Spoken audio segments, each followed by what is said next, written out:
Broadcasting live from the Albay PIO News Center, providing you the most exclusive news update from all over the province. This is News at 12. News at 12.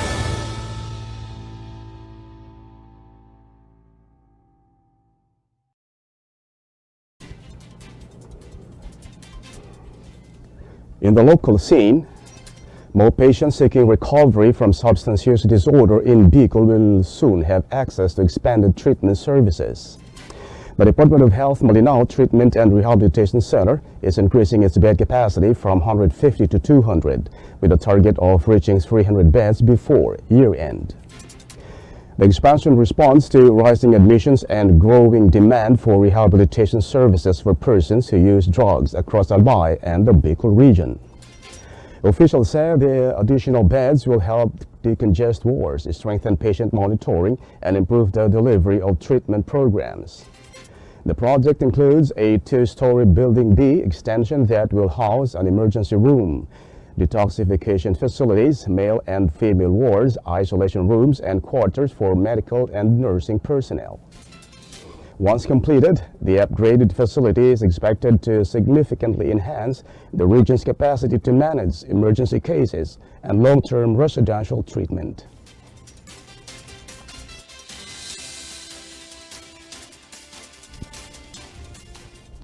Another story, Albayano nurses and care workers now have a chance to work in Japan under a government-to-government hiring program. The Public Employment Service Office of Albay announced that the Department of Migrant Workers, DMW, is accepting applications through its partnership with the Japan International Corporation of Welfare Services. The program aims to deploy 50 nurses and 300 care workers to Japan. Nurse applicants must hold a Bachelor of Science in Nursing degree, have a valid Professional Regulation Commission license, and possess at least 3 years of hospital, clinic, or health center experience. Care worker applicants must be nursing graduates or 84-year course graduates with a Technical Education and Skills Development Authority National Certificate 2 in Caregiving. Qualified applicants will complete 12 months of Japanese language training, with 6 months in the Philippines and 6 months in Japan, unless exempted due to existing language certifications. Applicants must register through the Department of Migrant Workers online portal and submit complete documents at the agency's office in Mandaluyong City on or before April 5. Full details are available on PESO Albay's official Facebook page.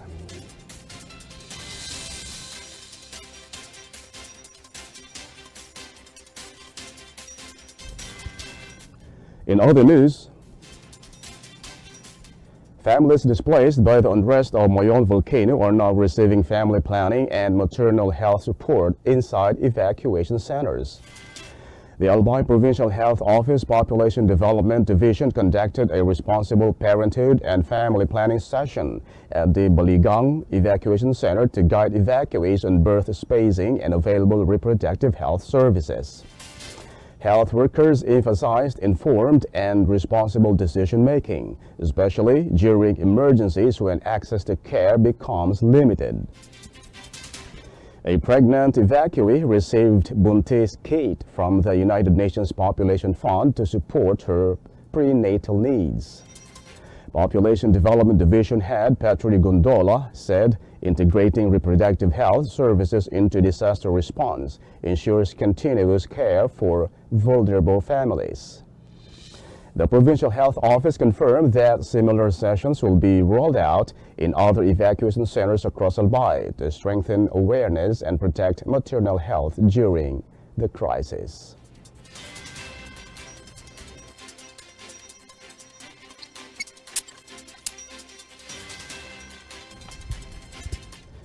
In the national scene, more women are dialing 911 to seek help for violence against women and children, VAUC, with the Department of the Interior and local government reporting that more than 5,000 related calls were received in 2025 alone through the Unified 911 hotline. The agency said the rise in calls shows that more victims are reaching out for help and that the system is now better equipped to respond.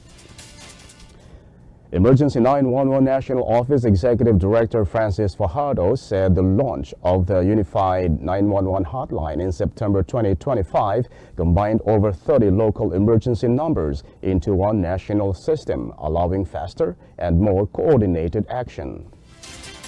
On average, the hotline now receives between 300 and 500 VAUSI-related calls each month, with trained staff assessing every report and referring non-physical abuse cases to barangay VAU desks, while alerting police when there is immediate danger.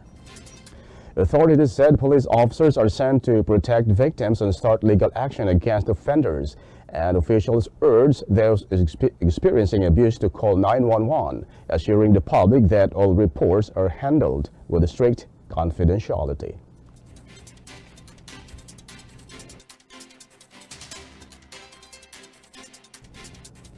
In other story,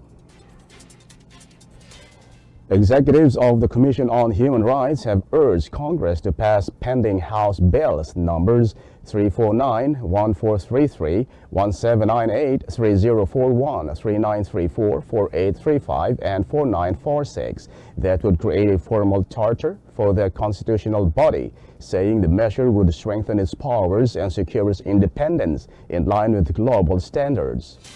In a position paper expressing full support for the proposed legislation, the CHR said the charter would enhance its mandate to protect and promote the rights of Filipinos nationwide and abroad, noting that for 38 years it has operated under the 1987 Constitution, an Executive Order number 163 without a law clearly defining its structure and expanded authority.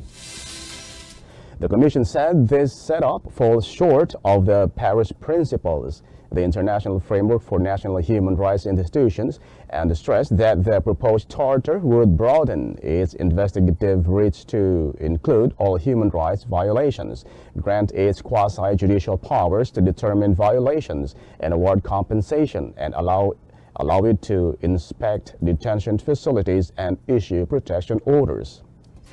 The CHR added that the measure would ensure a protected budget and a transparent selection process for its leaders to safeguard its independence, preserve its status accreditation, and demonstrate the Philippines' commitment to uphold human rights, urging lawmakers to act without delay.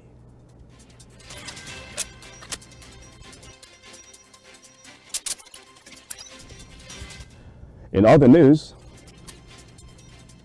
former Congressman Mike Defensor admitted helping a group of 18 former Marines and Navy personnel who claim they served as bagmen for former lawmaker Saldi Co and delivered cash to high-ranking officials. Defensor said he provided support, including a vehicle and assistance during a press conference after learning of an alleged effort to expose more former military officers following the Senate testimony of Oli Gutesa. He said his only reason for helping was to ensure the truth about the corruption claims would come out and to protect the former soldiers and their families, alleging that Gutesa had been illegally detained.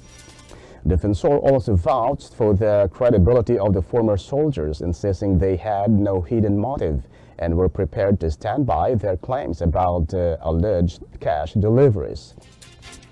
He clarified that he did not help prepare their affidavit and added that as many as 90 individuals, including active and retired military personnel and former associates of COO, may soon speak publicly about the issue. Malacanang earlier dismissed the allegations as part of an effort to destabilize the administration of President Ferdinand Marcos Jr., but Defensor urged the Senate Blue Ribbon Committee chaired by Panfilo Lacson to investigate the claims and treat the former soldiers fairly.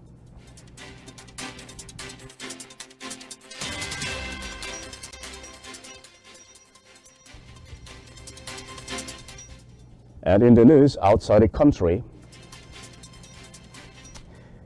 The United States and Israel carried out coordinated airstrikes in Iran on Saturday, which Tehran quickly retaliated against with missile and drone attacks. U.S. President Donald Trump announced that Iran's supreme leader, Ayatollah Ali Khamenei, had been killed, calling for continued bombing to ensure peace throughout the Middle East. Israeli forces targeted multiple sites in Tehran, including missile launchers and gatherings of senior officials, while Iran struck U.S. bases in the Gulf and launched attacks on Israel, causing casualties and damage. Explosions and missile attacks were reported across the Gulf, hitting the UAE, Kuwait, Qatar, and Iraq, while Iran's Revolutionary Guards moved to close the strategic Strait of Hormuz.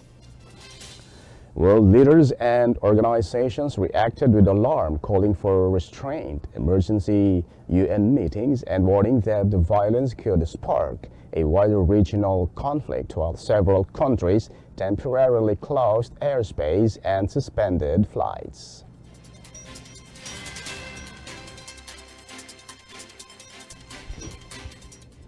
In other story, fresh explosions were reported early Sunday in the Gulf cities of Dubai, Doha, and Manama after a day of Iranian strikes in the region. Iran launched a major barrage of missiles and drones at the United Arab Emirates, hitting military sites and key infrastructure around Abu Dhabi in retaliation for recent U.S. and Israeli attacks. Authorities said Iran fired 137 missiles and 209 drones at the UAE, causing fires and smoke near well-known landmarks such as the Palm and Burj Al Arab. The assault disrupted flights at airports in Dubai and Abu Dhabi, injuring civilians and killing at least one person, and also damaged Kuwait's airport. The strikes stoked fears of a broader conflict in the Gulf, a region long viewed as relatively stable, while nearby Oman was spared from the attacks.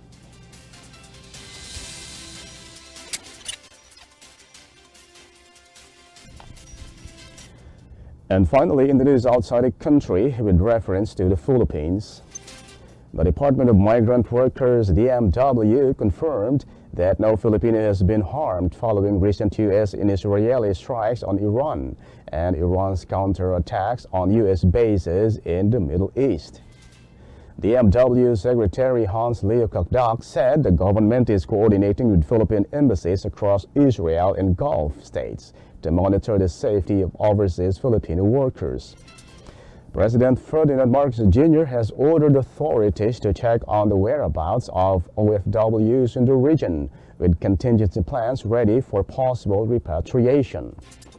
Flight disruptions have occurred due to precautionary airspace restrictions in parts of the Middle East, affecting travel for some Filipino passengers. Filipinos in Israel are advised to follow local safety alerts, and those needing assistance can contact the Philippine Embassy or DMW hotlines for support.